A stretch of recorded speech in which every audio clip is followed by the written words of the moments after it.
はい、こんにちは。大和フィールドテスター、サンライプロスタッフ、いろんな各社メーカーさんとお付き合いさせていただいてますが、山田ピコと、山田教授です。よろしくお願いします。今日はこれ今この場所で撮影するのは初めてです。第1回初めてです。で、まだ全然片付いてはいないんですけど、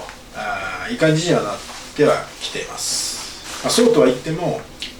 何か撮影したいなと思ってたんで、ちょっと今日は自己紹介も含めてしようかなと思って、いろんなところで書いてるんで、自己紹介の方は、どうだろう、軽くだけ話しますと、エギングをやって20年ぐらいになるんですかね。日中のエギングのブームの本当にだから火付け役として一緒に活動させていただけたかなと。でその頃からエギングもともとはバス釣りにハマってまして、バス釣りでトーナメント出たりもしてました。で、当初はバス釣りとスノーボードもすごく好きで、スノーボードも、冬はもうほぼ雪山に、で暖かくなりだしたらもう釣りに、そういう生活を送ってました。でそこでエギングと出会うんですけど、エギングと出会ってエギングにどっぷりハマって、そこからですよね、メーカーさんと付き合いさせてもらえるような夢の話になってきて、でそこから今の立場に至ります。で当然サラリーマンで仕事をずっとしてましたんで、今は辞めてますけど、してましたんで、23年間、会社勤めました。その間は、動画の方も、今 YouTube としては YouTube とネットで無料で配信されてる動画、私の動画って非常に少ないですけども、そもそもがこういうセルの DVD ですね。ピント合ってるかな。主にセルの DVD で、多分エギングの中では一番数が出てんじゃないかなと思うんですけどね。エギング大好きにおいては12。その前も各社メーカーさんとお世話になってもらいながらここまで来ましたけど、何本も出している。20本以上は余裕で出してますね。だからほぼほぼお金を出せないと見れなかったっていうのがあるんですね。この DVD を販売してそれの制作に携わってきました。で、10何年前からですね、エギング大好きは12なんで14年ぐらい前から撮影をそれしてます、ね。あとその前のメーカーを撮ってます。で当初はね、言っても地方行くのに初めての場所ばかりなんで、ずっと初めての場所に行ってましたんで、行ったこともないところで、釣り人もほとんどいないようなところにも足を運んで、自分の足でもう探してポイントを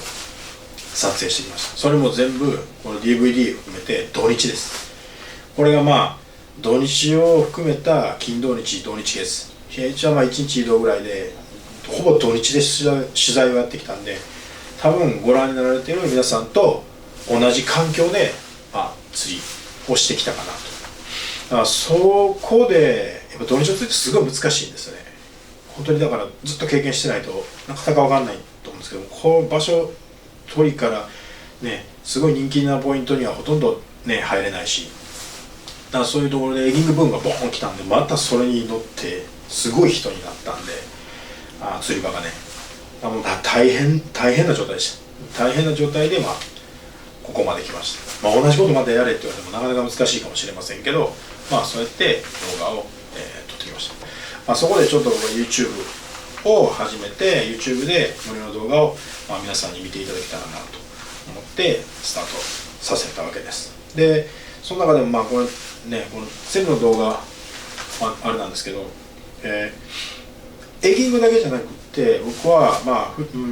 フリースタイルアングラーとしていろんな釣りをしたいなというふうに考えてます。当然エギングがメインです。エギングがメインでやるんですけど、ほぼ今は365日釣りに行こうと思ったらいけるんで、その中から当然やっぱりエギングをベースに軸としますけど、いろんな釣りの経験をしていきたいなと考えてます。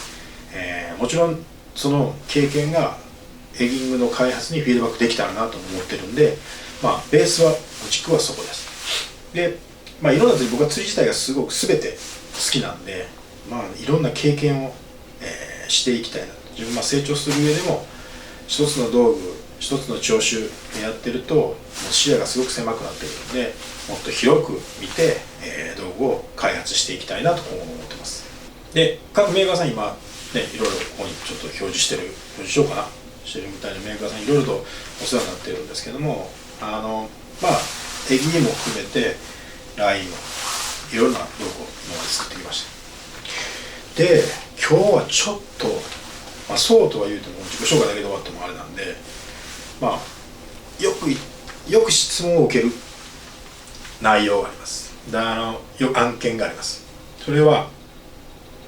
シングルハンドルかダブルハンドルどちらがいいのかと、ハイギア、ローギア、ハイギア、ノーマルギアどちらがいいのか、これはよく質問を受けるんで、僕の視点でちょっと説明できたらなと思って今日はちょっと用意しました。で、当然私がエギングを始めた20年前っていうのはダブルハンドルを使ってました。今は完全にシングルハンドルなんですけども、ダブルハンドルを使ってました。それはなぜかっていうと、当時のリールってミッドレンジのリール、一番上のグレードもそうなんですけども、今みたいにこれだけ回転性能が別にいいっていうリールではやっぱりなかったんですね。やっぱちょっとどっかでちょっとっていうようなのがあったんですよ、回転性能の中に。あんまりここまで回転きれいに長くするっていうものでもなかったんですね。だからダブルハンドルにすることによってバランスがすごくきれいに取れて、ハンドルがすごくスムーズに回ったんです。で、それでみんなやっぱりエギングをやってるみんなやっぱりね、その当時やっぱエギング始めた時ってね、重見さんと最初に、もう今大師匠ですけど、重見さんと一緒に釣りに毎週のように釣りに一緒に行くことになったんで、その時にみんなで言ったのはダブルハンドルいいねって。で、そこからダブルハンドルに何も考えずにダブルハンドルに行ったのが割とおったんです。で、その時は尺ってそのラインスラックを取るのにハンドルを弾きながらラインスラックを取るようなすごい雑な、今考えたらすごい雑な釣りをしてました。今は結構尺った後にゆっくりハンドルを回しながらラインスラックを取るような、たまにやりますよ、たまにやるけど、それはほぼ釣れない時に雑な釣りはしますけど、ここは今は釣れるぞっていうタイミングは本当に丁寧にすごい最後のたわみを少し残した状態で釣りをすることが増えたんですね。自分の釣り、このダブルハンドルから本当になぜシングルハンドルに変えたんだってすごい重い。その当時だから今言ったようにその回転性能含めて、であとやっぱ勝手にシングルハンドルだと置いてる時に勝手に回ったりするんで、これもちょっと癖悪いなと。その辺とかいろんなことがあってやっぱりダブルハンドルにしたんですよ。で、すぐにハンドル握りいけないとか。でもね、冷静に考えた時に僕はなぜシングルハンドルに変えたかっていうと、シングルハンドルに変えたタイミングっていうのは懐かしいですよ、イグリスト。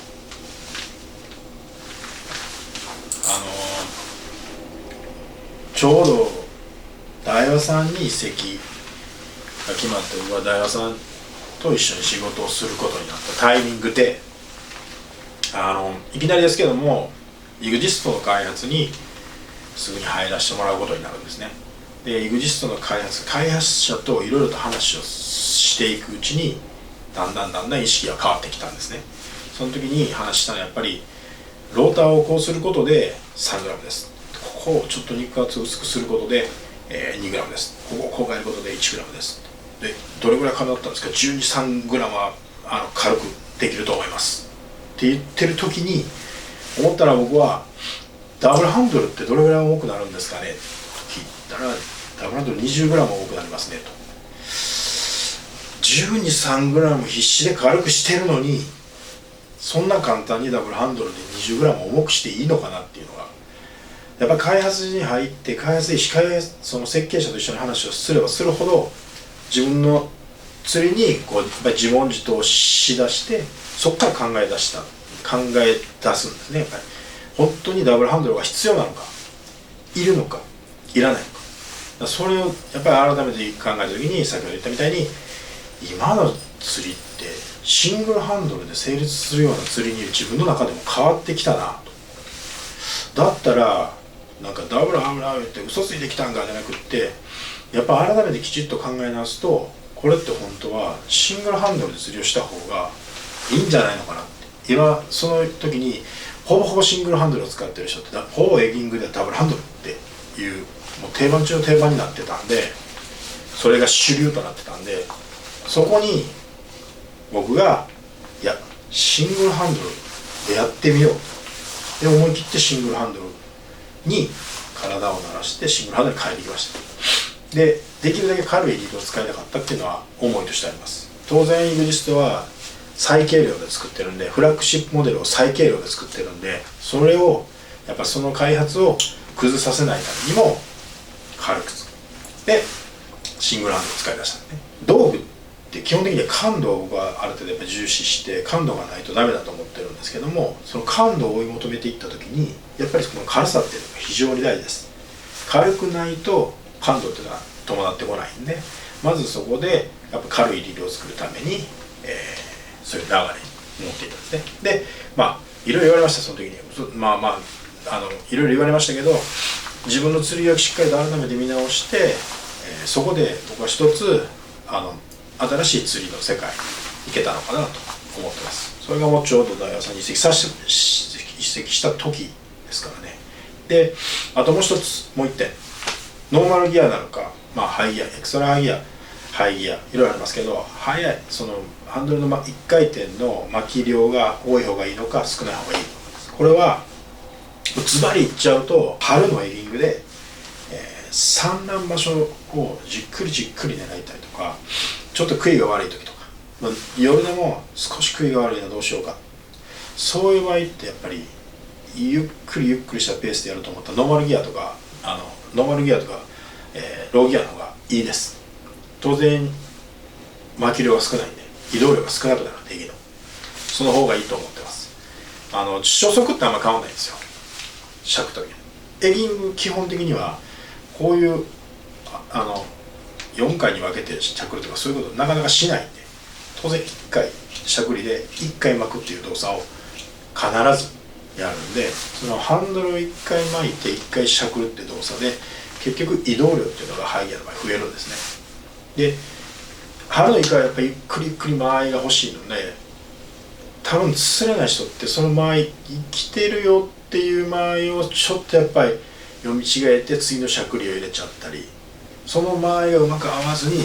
釣れないことって場合によってはあると思うんですよ。だからそういう意味でも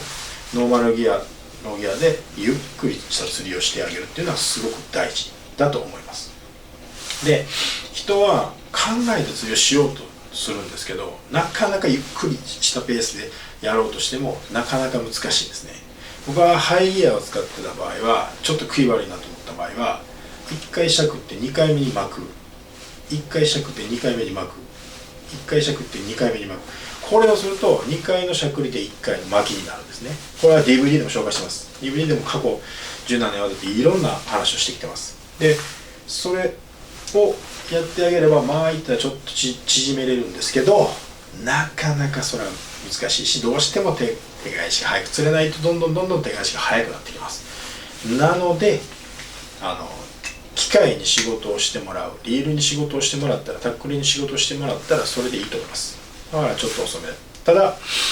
ハイギアの方がいい場合もあるんで、そこは気をつけた方がいいですね。当然風が吹いてる時にラインスラックを早く取りたいとかフェを早く取りたいとかいう場合にはこのハイギアの方が早く取れますし、ティップラインやその沖縄のレッドのようにブワーッと巻いてすごい活性を上げるために早く動かすっていう動作に関してはハイギアの方が全然長けてるんで、その辺はまたご紹介しますけど、その辺においてはハイギアの方にプがあるかなと。だからやっぱりシチュエーション使う場所によってしっかりと定めていく。昔から言ってるそのマッチ・ザ・シチュエーションに合った道具をしっかりと使っていくことがすごく大事だと思います。僕はそういう流れで、今は使ってるかな。参考にしていただけたらいいかなと思います。本日はそうですね、リール、自己紹介ちらっとですけども、またこれからもいろいろ紹介していきますけども、自己紹介も含めて、ちょっと、リールの話をさせていただきました。まだ、ロット新製品いろいろあります。で、事務所の方もっとうまくきちっとお見せできるような状態になれば紹介したいと思いますんで、しばらくお待ちください。これからも、いろんな発信をこうやってしていけたらなと。なかなかやっぱりね、釣り場に行って